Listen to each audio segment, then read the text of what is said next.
अगर व्यायाम करता हूँ, मैं ऐसा व्यायाम करूँ, ऐसा व्यायाम करूँ, मेरा शरीर भी देश को काम आए। ये संघ के लोग सिखाते रहते हैं। वेद काल से जो कहा गया है, जो हमारे ऋषियों ने कहा, जो विवेकानंद ने कहा, वही बातें संघ के लोग करते हैं। नमस्कार।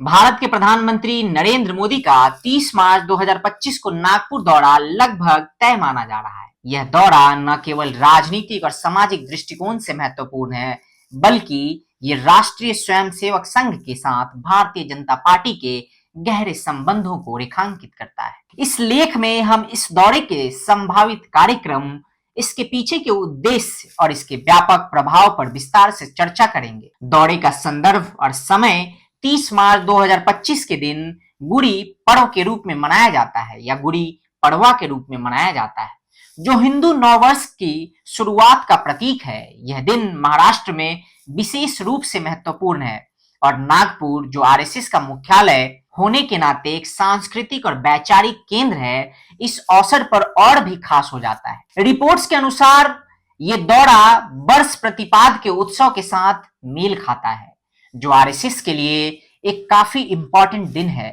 और इस संयोग से यह दौरा सांकेतिक और राजनीतिक दोनों दृष्टिकोण से काफी अहम हो जाता है।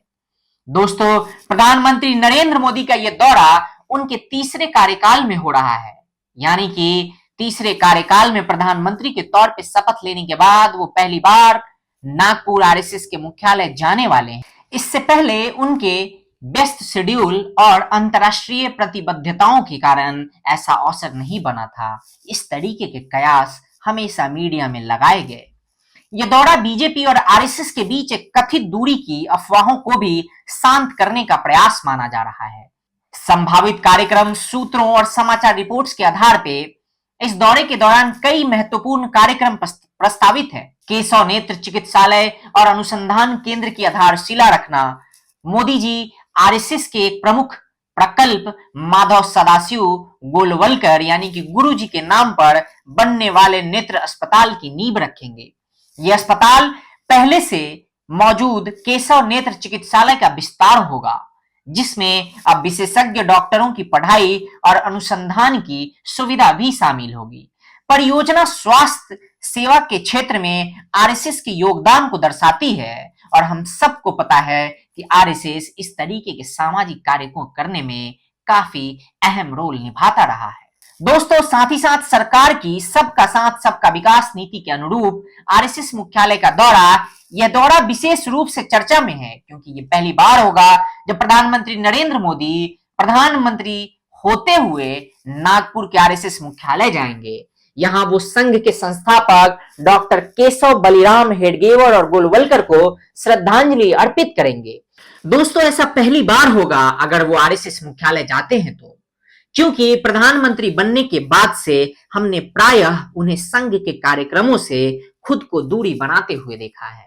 हमने देखा है कि वो किसी भी संघ के कार्यक्रम में डायरेक्ट पार्टिसिपेट नहीं करते हैं। हालांकि विगत के कुछ समय में 2024 लोकसभा चुनाव के बाद से अब वो संघ पे खुल के बोलने लगे हैं। इससे पहले वो संघ पे बोलते भी थे तो काफी सांकेतिक या फिर इशारों में बात करते थे, काफी नपे तुले शब्दों में बात करते थे। हमने देखा है कि किस तरीके से जब वो पहली बार 2014 में प्रधानमंत्री बन के आए थे, उसके बाद से उन्होंने जितने भी हिंदुत्व के प्रखर संगठन हैं उन सब से ऐसा प्रतीत हुआ या इस तरीके के लोग कयास लगाने लगे कि उन्होंने खुद को उन सब से धीरे धीरे अलग कर लिया। लेकिन 2024 के लोकसभा चुनाव के बाद पहली बार देखने को मिल रहा है कि नरेंद्र मोदी एक प्रधानमंत्री के तौर पे खुले मंच से आरएसएस की प्रशंसा करते हैं, चाहे वो महाराष्ट्र के रैली को संबोधित कर रहे हो या फिर लेक्स फ्रीडमैन के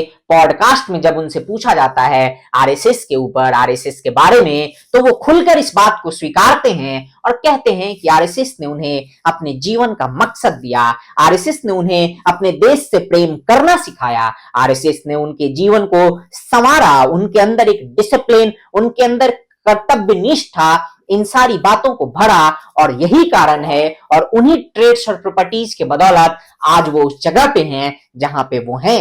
ये कदम आरएसएस के प्रति उनकी व्यक्तिगत और राजनीतिक निष्ठा को दर्शाता है, जो उनके जीवन और करियर का आधार रहा है। मोहन भागवत के साथ मंच साझा करना, खबरों के अनुसार मोदी और आरएसएस सर संघ चालक मोहन भागवत जी एक साथ मंच साझा कर सकते हैं।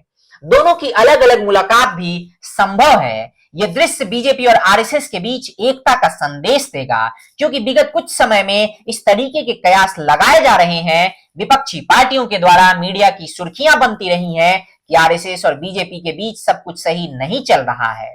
पूर्व सर कार्यवाहक भैयाजी जोशी के नेतृत्व में रेशमी बाग में उनका स्वागत किया जा सकता है। इसके अलावा गुड़ी पड़वा के अवसर पर नागपुर में अन्य सांस्कृतिक और सामुदायिक कार्यक्रमों में उनके भाग लेने की संभावना है।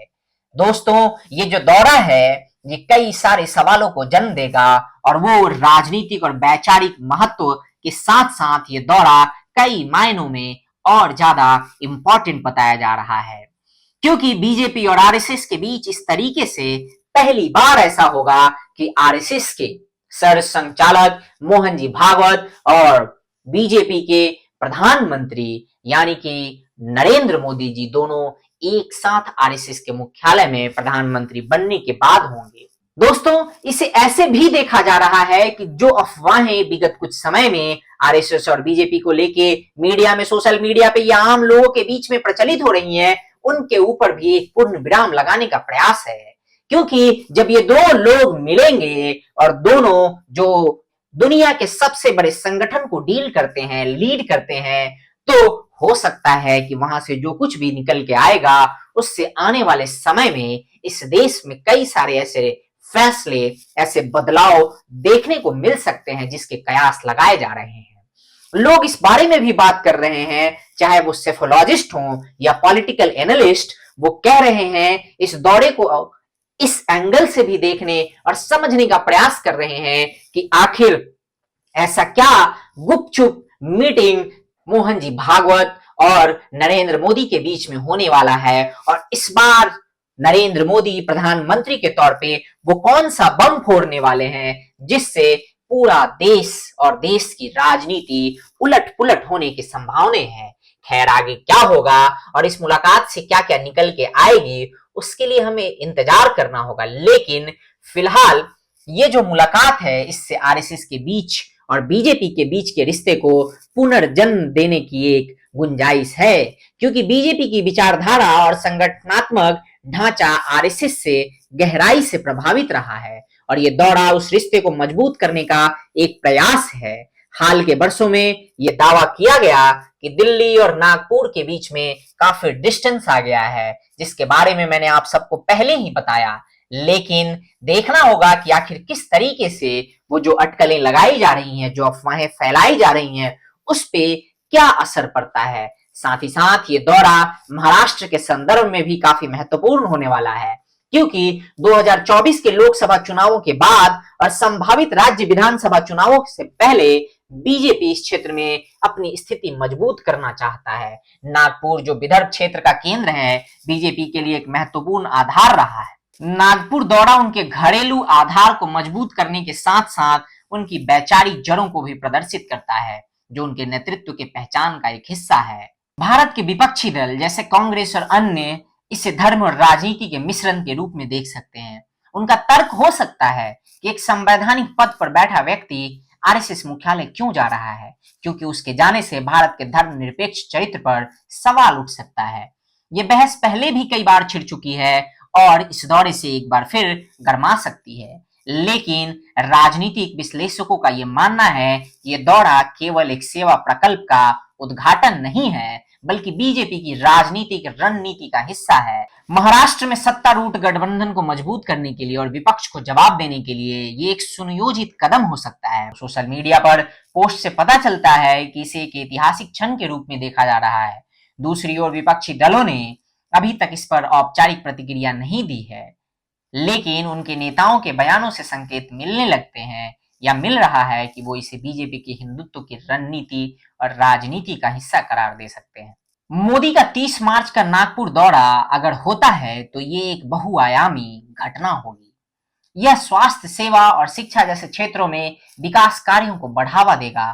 वहीं दूसरी तरफ बीजेपी और आरएसएस गठजोड़ को मजबूत करेगा और सांस्कृतिक रूप से हिंदू नववर्ष के साथ जुड़ेगा, लेकिन साथ ही ये राजनीतिक बहस को भी हवा दे सकता है, खासकर धर्मनिरपेक्षता और शासन के मुद्दों पर। बाकी फिलहाल दोस्तों, इस दौरे की आधिकारिक पुष्टि के लिए हम सबको इंतजार करना पड़ेगा, क्योंकि अभी तक इसकी कोई भी आधिकारिक पुष्टि नहीं हुई है। लेकिन फिलहाल के लिए बस इतना ही। मिलते हैं अगले वीडियो में और देखते हैं कि क्या वाकई प्रधानमंत्री नरेंद्र मोदी नागपुर आरएसएस मुख्यालय का दौरा करते हैं, या ये बस अटकलों अफवाहों के बाजार में एक अफवाह बनकर रह जाता है। अभी के लिए बस इतना ही। मिलते हैं अगले वीडियो में। टिल देन, जय हिंद, जय भारत, नमस्कार।